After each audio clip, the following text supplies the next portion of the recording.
আমি যতগুলো প্যান্ডেলে ঢুকেছি প্রত্যেকটার সঙ্গে প্রত্যেকটার ভেতরটা অনেকটা কানেকশন ছিল। এরকম মিল আমি কোনো পুজো মণ্ডপে এর আগে দেখিনি। আর চাঁদপাড়ার পুজো মানে ফাটাফাটি, কোনো কথা হবে না।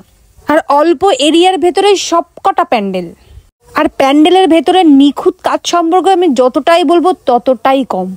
চলো তাহলে আজকে তোমাদের সঙ্গে চাঁদপাড়ার কিছু ভাইরাল প্যান্ডেল তোমাদের সাথে শেয়ার করি। আমি সকাল সকাল একটু ঠাকুর দেখতে বেরাই, কারণ বেশি রাত হলে প্রচণ্ড ভিড় হয় আর প্রত্যেকটা ঠাকুর ঠিকঠাক করে দেখা যায় না, তাই সকাল সকাল দেখো বেরিয়ে পড়েছি। আর ওদিকে আরেকজন রেগে পুরো ভোম, বুঝতে পারছো, প্রচণ্ড রেগে আছে আমি কেন এত লেট করেছি। এত সকাল সকাল এসি তাও বলছে আমি নাকি লেট করে এসি, এটা কি সহ্য করা যায়? যাই হোক, বাদ দাও ওসব কথা, মুদ্রা কথা আসি। চাঁদপাড়া স্টেশনের নিচে এই প্যান্ডেলটা হয়েছে, কেমন হয়েছে আগে সেটা বলো। ভাই বাইরেটা যতটা না সুন্দর, ভেতরটা যে কি সুন্দর বলা বাহুল্য। মানে কার ব্রেন থেকে এইসব কারুকার্য ব্যাপারটা এসে, আমি শুধু এটা কার ব্রেনে ছিল এইসব এত সুন্দর নিখুঁত কাজ, এইসব অর্ডারগুলো কারা নিচ্ছে। আর দেখো প্রত্যেকটা জিনিস এত সুন্দর নিরেটভাবে তৈরি করেছে, আলপনাগুলো জাস্ট অসাধারণ। এখানে সব মানে ফুলের কাজ, কাগজ পাতা ফুল ইটিসি এইসব দিয়ে কাজ করেছে, জাস্ট অসাধারণ। সব থেকে বেশি স্পেশাল ছিল কি এখানে ঠাকুরটা, দেখতে পাচ্ছ কেমন ডেকোরেশন করেছে, যে করেছে যার প্ল্যান কোরিওগ্রাফার কিন্তু অসাধারণ ছিল। তারপর চলো চাঁদপাড়া হাই রোডের পাশে এই দোকানটা, মানে চাঁদপাড়ার যে বালিকা বিদ্যালয় তার পাশে এই পুজোটা হয়। এই পুজোটা প্রত্যেকবারই খুব সুন্দর হয়, খুব সুন্দর মানে খুবই সুন্দর।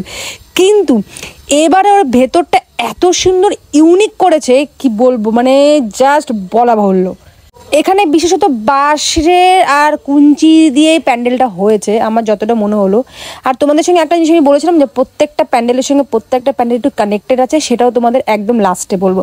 তোমরা এই জাস্ট ঠাকুরগুলো একটু মন দিয়ে দেখো, দেন আমি যে নেক্সট পরের যে প্যান্ডেলে যাব সেটাও তোমরা দেখলে বুঝতে পারবে যে কোনটা কেন মিল বলেছি।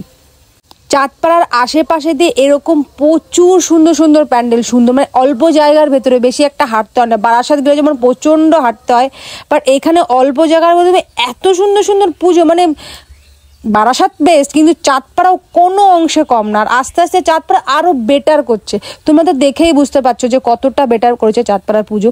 আর এই যে এই প্যান্ডেলটা, এই প্যান্ডেলের ভেতরের চমকটা পরে বলছি, কিন্তু এই লাইটিংটা জাস্ট করেছে না, এত চমকাচ্ছিল, ভীষণ ভালো ছিল লাইটিংটা, দারুণ ছিল দারুণ।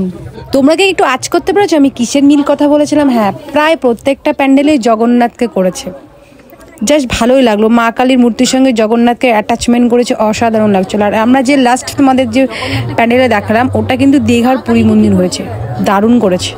আমি এত সুন্দর আর ইউনিক এর আগে কখনো দেখিনি। জগন্নাথ আর মায়ের মুখটা এত সুন্দর অ্যাটাচমেন্ট করেছে, জাস্ট বলা বাহুল্য। এরকম আরও প্রচুর পুজো প্যান্ডেল হয়েছিল, পুজোর থিম, যেগুলো আমি দেখতে পারিনি সময়ের অভাবে। তো তোমাদের কেমন লাগলো প্লিজ কিন্তু জানিও ভিডিওটা। ভালো লাগলে like comment share, please subscribe করো। টাটা।